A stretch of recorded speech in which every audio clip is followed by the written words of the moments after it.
What up, what up, what up, what up, what up, everybody? This is your boy Chef Don Don here with another video. Listen, this video is about to be full of some things. We are going to be talking about Jinsha Shaw. We're going to be talking about Brandi Glanville and Kim Zolciak. But what do you know? All these used to be some housewives. But before we get into any of that, please make sure that you subscribe to the channel. Make sure you bang that notification bell and make sure you like this video so that you don't miss anything. Make sure that you like this video. If you'd like to show some love to the channel, you can. All the Cash App information will be down in the description box of this actual video. Well, we got some things to get into it, and I don't want to hold you long. So let's get into it.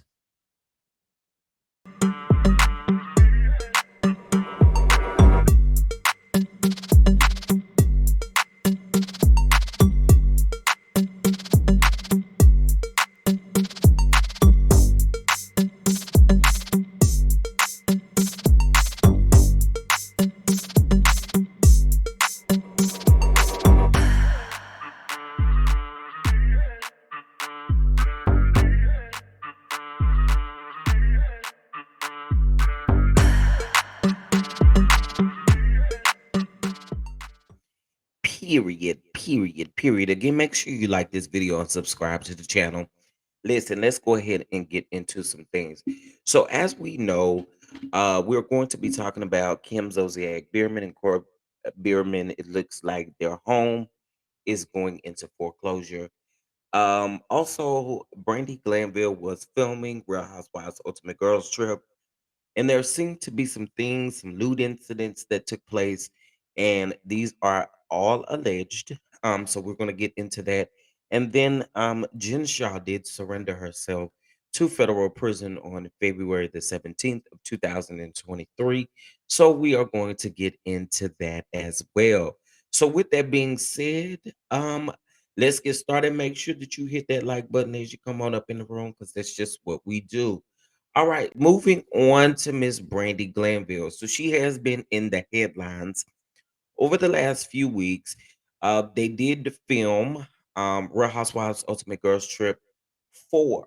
Okay, this is going to be 4. 3 does feature Portia, Candace, Giselle, Heather Gay, Whitney Rose, Marisol, Leah McSweeney, and I'm always missing somebody. But anyway, you guys get the point.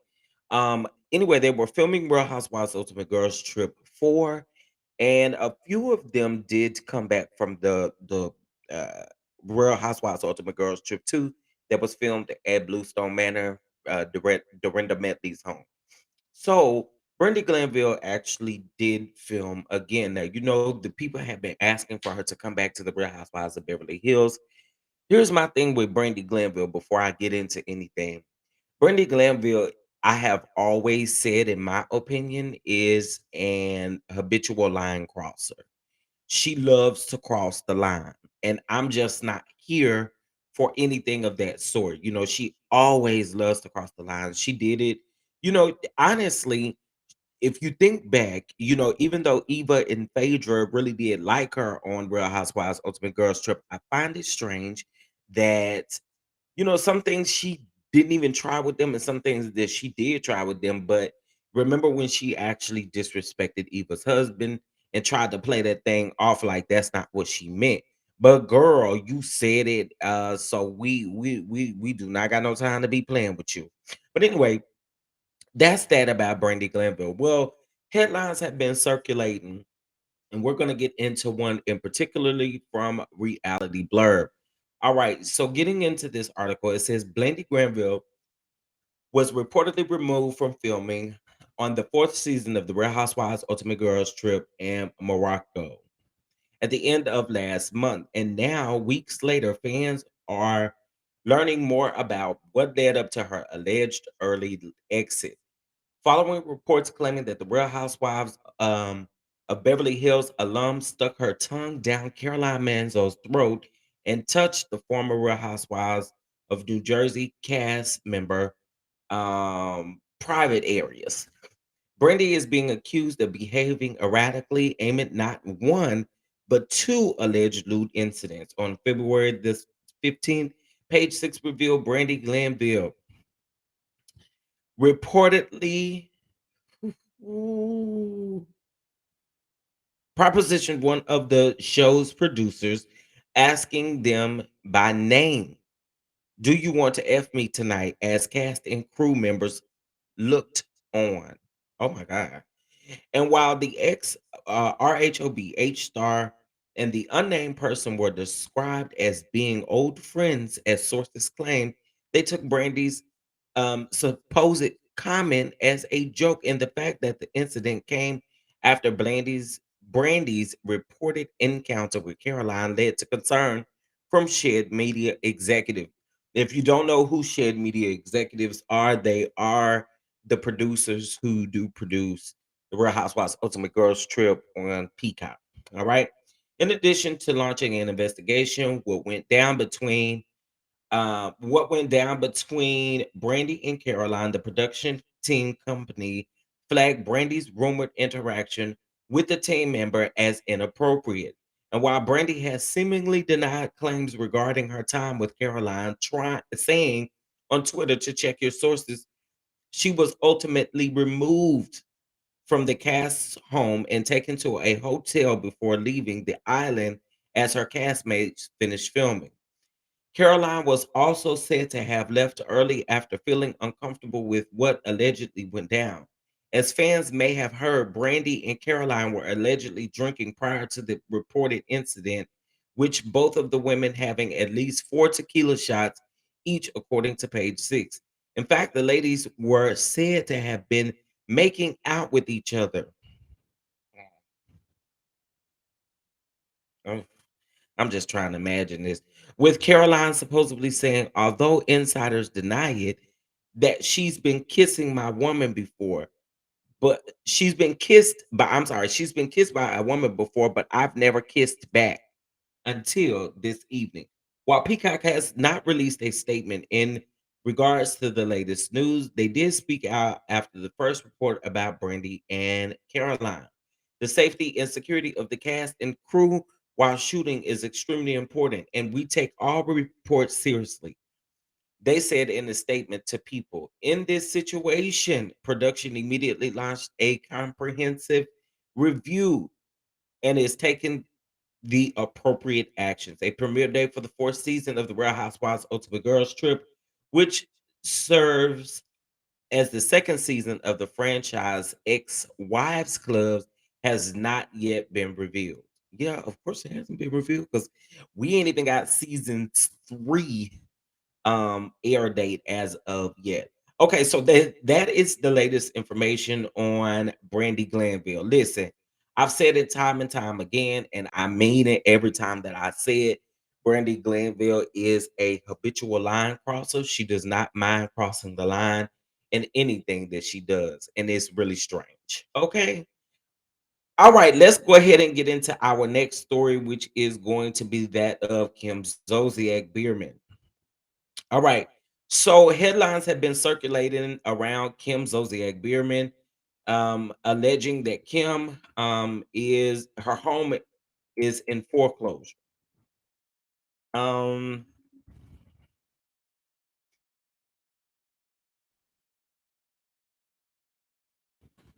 And child, not too long ago, remember she did all of those lives letting us know, like, hey, y'all think that my home is in foreclosure, but my home is absolutely not in any type of foreclosure.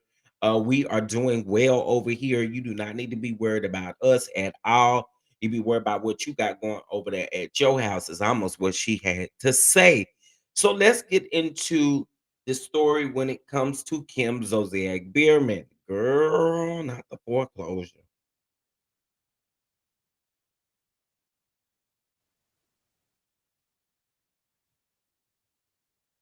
All right. So as we get into this is coming from People Magazine. Um, this article is coming from People Magazine. So let's get into it. So this article says Kim Zolciak and Croy Bierman, Georgia mansion is in foreclosure and up for public auction. Now, after denying that the home was in foreclosure in a video for all her haters, In November, Kim Zolciak Biermann and husband Corey's Alpharetta, Georgia mansion is now up for public auction.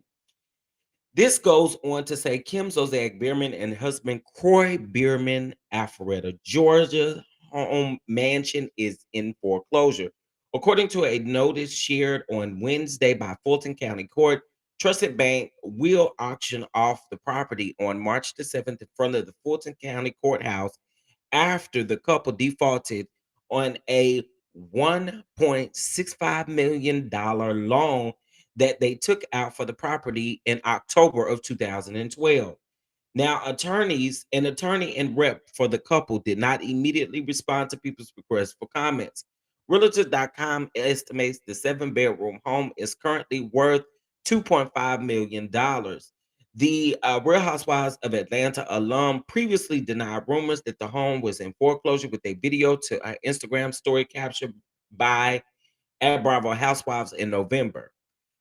Okay, you guys, my house is not sold for $257,000. She started in the clip, panning around the interior of her home.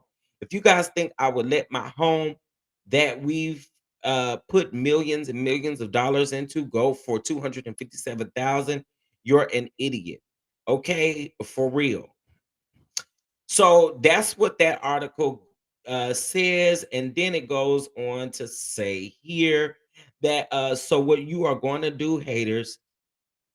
So what are you going to do, haters, when I'm here for Christmas and I'm here for my birthday in May and I'm here for all of these amazing dates? Well, I mean, if they auctioning it off on March the 7th, you better hope a homie or somebody get it for you, because if that's the case, it don't look like you're gonna be celebrating your birthday. You're gonna be tardy for the party, baby. You're gonna be tardy for the party. Ooh, tardy for the party. I mean, I'm just saying. Anyway, it goes on to say, I'm here until I effing want to move, until I decide I don't want to live here anymore. So enjoy the view, haters. You're going to be seeing it for quite some time, added Zolciak Biermann. Shortly after the couple bought the home in 2012, Zolciak Biermann gave fans a tour of the property on their Bravo reality series, Don't Be Tardy. She previously left Real Housewives of Atlanta after starring in the first 5 seasons. I absolutely love our new home, Zodiac Bierman raved after showing off their lavish dining room and adding, Croy and I are the king and queen of this effing house. So this is perfect for us. Goes on to say Zodiac Bierman tied the knot with Croy 37 in 2011, and they raised their daughter Brielle, who is now 25, and Ariana Bierman, who is 21, in the home. After the wedding, he became the girl's adopted father, and they took his last name. They also welcomed Croy KJ Jagger Jr., Cascade 10, and the twins, Kiaya Rose and Kane Ring 9, while living there. So, child, I just wanted to bring that to you guys to let you guys know that Miss Kim Zolciak Biermann better get it together over there at the home, because they are getting ready to foreclose on this actual home. So, the home is being auctioned off according to court documents on March the 7th. So it's going to be very interesting. And I also did not know that they do auction off homes in the front of the courthouse. So the people gonna be literally in front of the courthouse, like literally in front of the courthouse. I was in total shock when I read that part of that. I was like, oh wow. Um, okay, well, all I have to say is, girl, while you was trying to drag us and read us down about your house, you better make sure that you stand in front of that courthouse if you want to see who's gonna be able to get that house. Something gonna have to give. Anyway, I guess, girl. I guess. Okay, so let's get into our last story here, which is in regards to Jinsha. Jinsha. So Jen Shaw actually had some things to say on her Instagram. Jen Shaw also partake and a interview. It was her interview that I guess was done on Thursday because she did surrender herself on Friday. But I do want to go ahead and read something that's here on the screen, and then we'll get into some other things.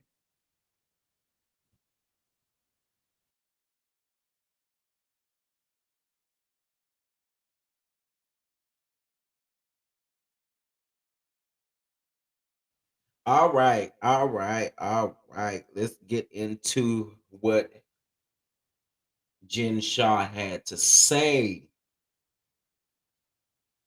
All right. So, um now this is what I find interesting. So, not too long ago, I think when Jen Shaw had to address the fact that she was no longer going to be doing her sit down or her one-on-one with Andy Cohen because she felt like that the network put out false narratives or lies or whatever the case may be. But I feel like she owed the network, she owed Bravo, she owed the people around her an explanation as to why she felt like it was okay to lie and all of these different things, right?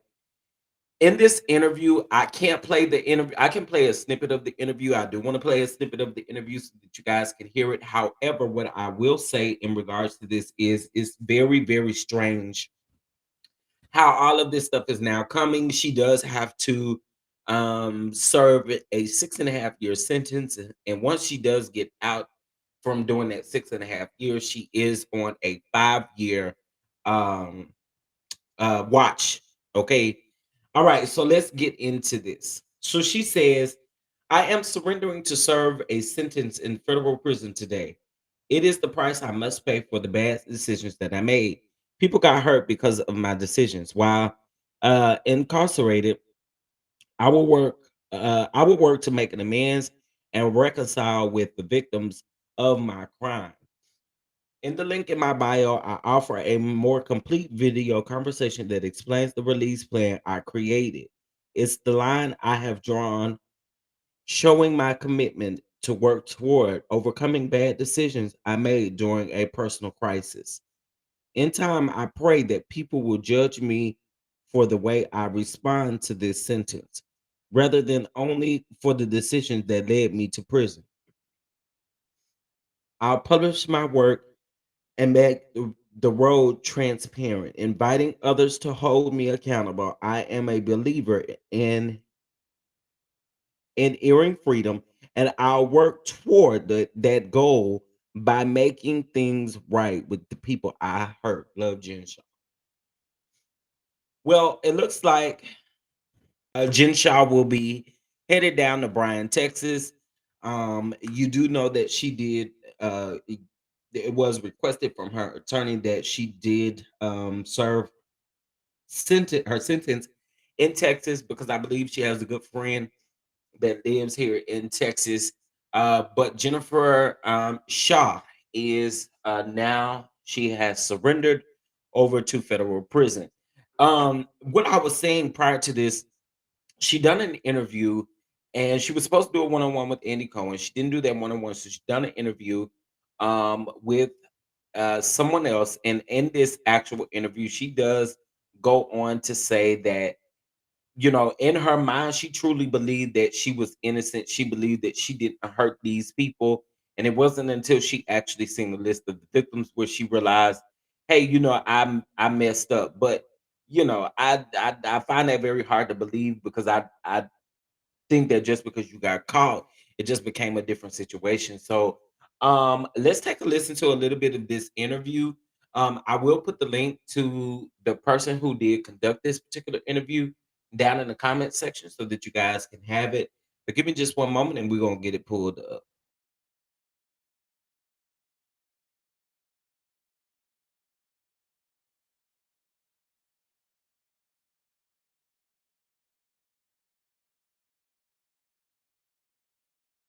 And yet I learned while in prison and now in this business, I'm not alone. So let's take us back to the beginning for a moment. When you learned that you were a target, what was your immediate response to this investigation?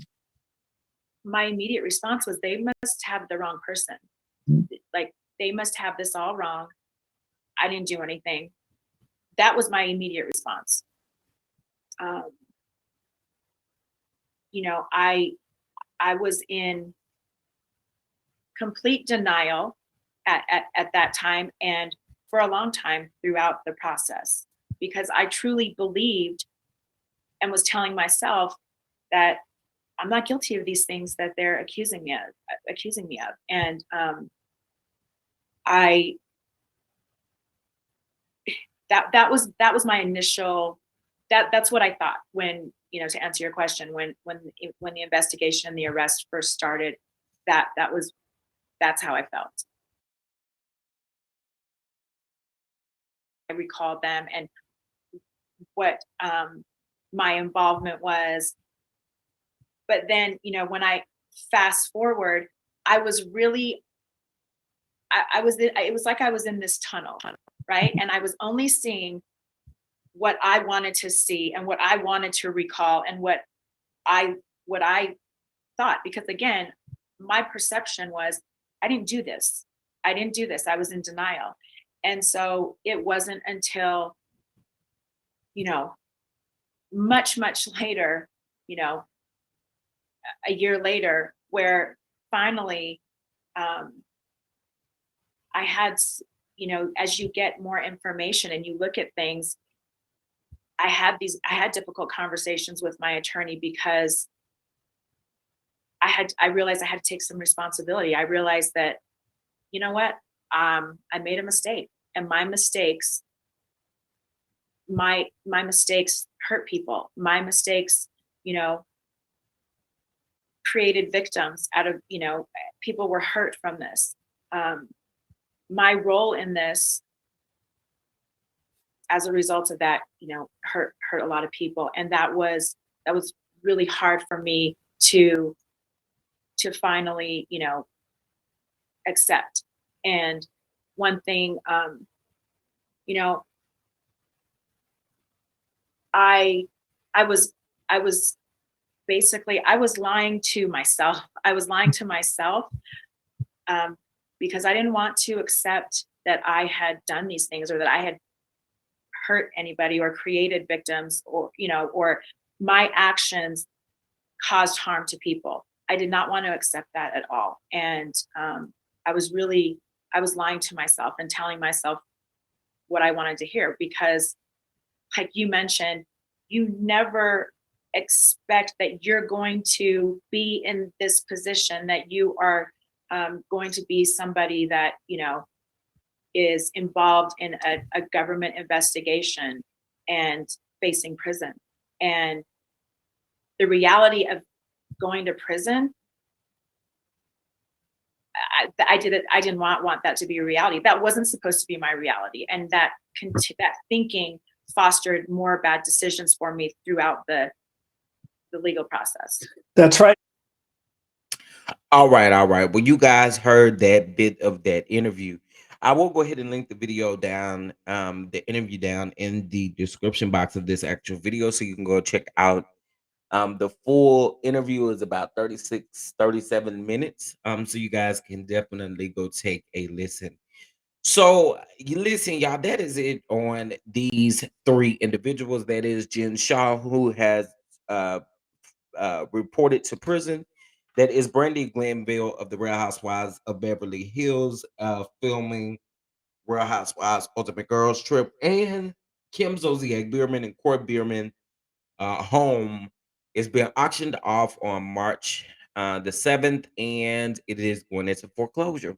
All right, well, with that being said, guys, that is all I do have for this particular video. Make sure you hit that like button, make sure you subscribe, bang that notification bell, and set to all notifications so that you don't miss anything. And with that being said, I greatly appreciate you all, and you all have a good one, and I'll see you in the next one. Peace.